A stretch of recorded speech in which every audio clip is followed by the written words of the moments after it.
Hi everyone, this is Daisy and welcome to my channel. Please do not forget to like, share, and subscribe.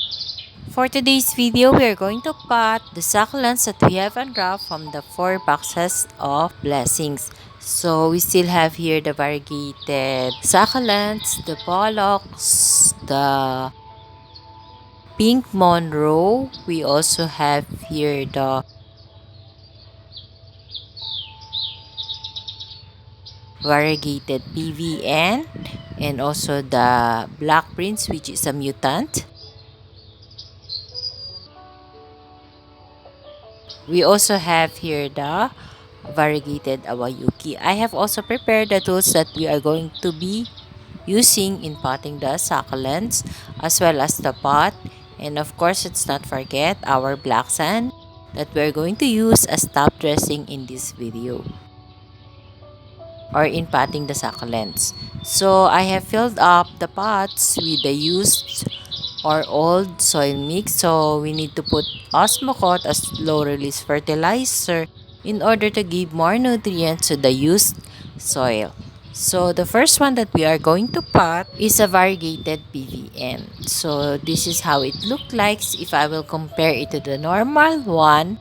The normal one, the color of the PVN is quite purplish. This one is bluish gray in color and it has a more thick leaves than the ordinary one. So it's easy to pat. All we have to do is put it on top of the soil, add soil mix as needed, and we have to press the soil so that it will not get loose or the succulents will not wiggle from the pat. So when it grows root, it will not get disturbed.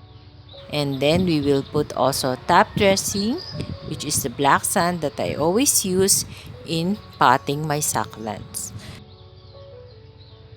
So for my new subscriber and for those who forgot and for those who want to know, my soil mix is composed of 50% loam soil and 50% palm stone. But the one that I use in potting now is used already. So I need to add fertilizer in order to add nutrients on it. The next one that we are going to pot is the variegated awayuki. I already have one pot of variegated awayuki here in my garden. It's already 4 months with me and growing well. It has produced 2 babies and the babies are now getting bigger. So next time I will make a vlog out of it.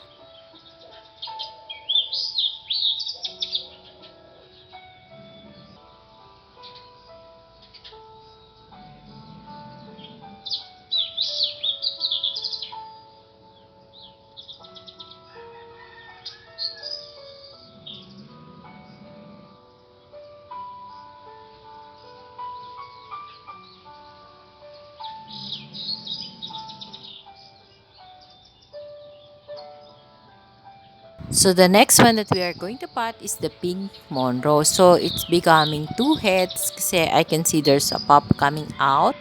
So I have here a monroe but it's orange monroe.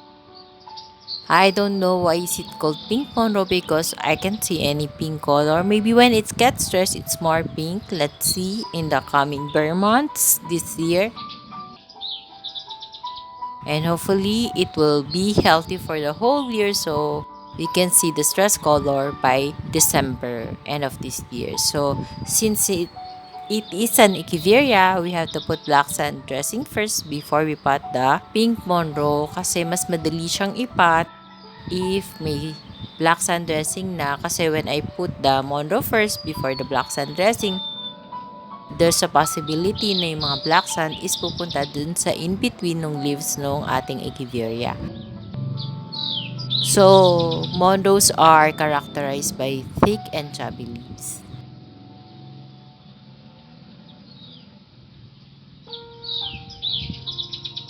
The next one that we are going to pot is the myrrhine. So this is my first time to have this kind of succulent in my garden. And since it is an echeveria, we have to do the same thing just like what we did in pink monroe. But first, I have to put the name tag or the ID of the succulent so I won't forget.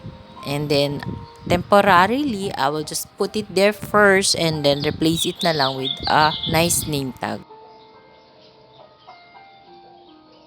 So it has a baby already and we have to trim the roots kasi it has so many thin roots na dry na rin naman. So we have to cut it so that we can promote new root growth.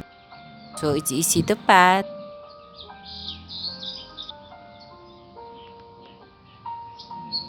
So the next one that we are going to pat is the variegated by Nessie. So this is the first time that I will be having by Nessie in my garden. I do not even have the ordinary one, so I do not know how it looks like. But this one is a variegated.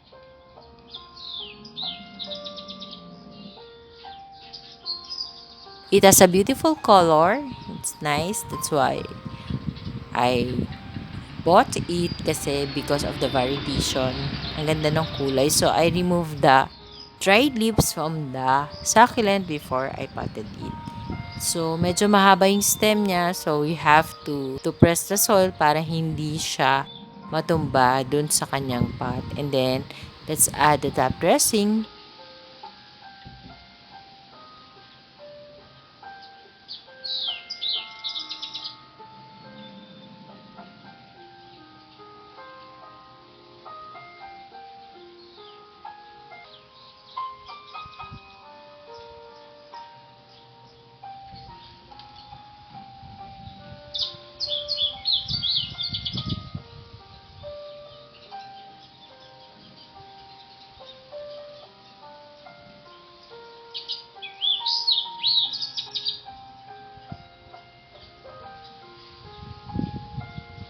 Now, we're going to pot is the pollock. So, pollocks look like lilacina.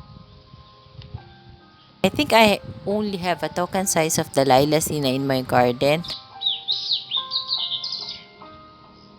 Lilacina and pollocks almost look like the same, especially when it comes with the leaves and the farina. They both have thick farina.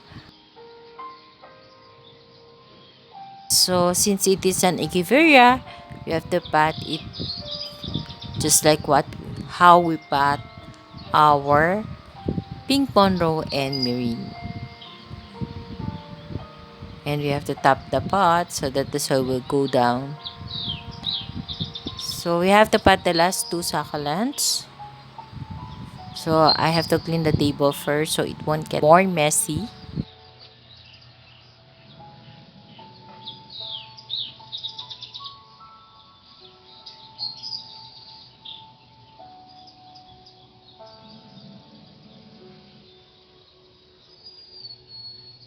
I think it's a variegated Mrs. Richard. So since there are two stems, I just potted yesterday the first stem and now the second stem. So it's a way of propagating it too.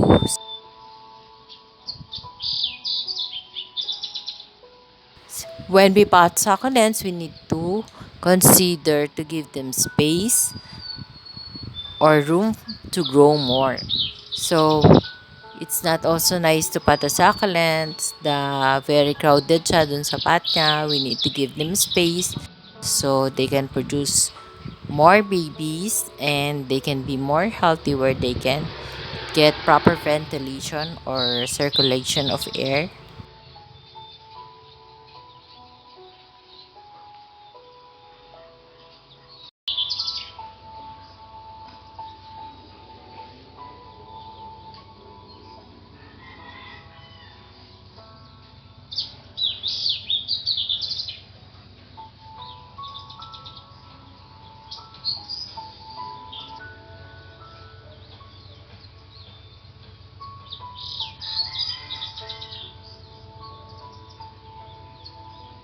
The last one that we are going to pot is a mutant of black prince. So I do not know why is it called a mutant black prince.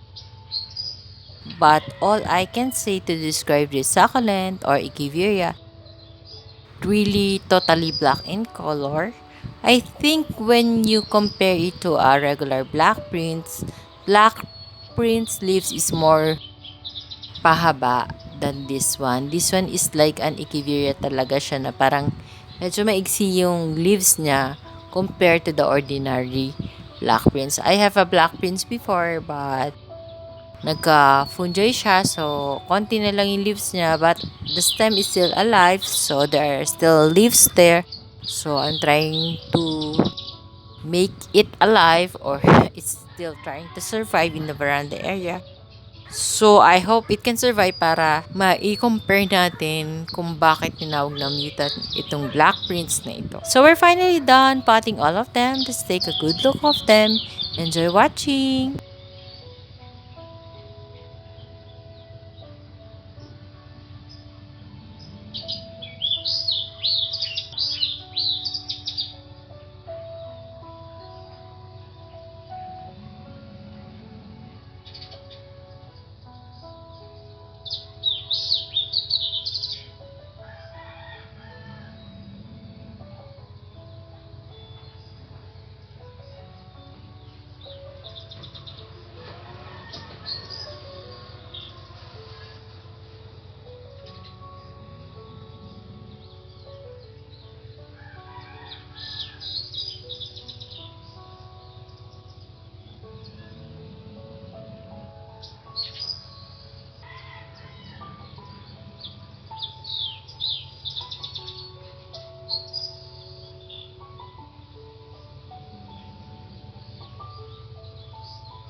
So that's all for today's video guys. I hope you like my sharing for today.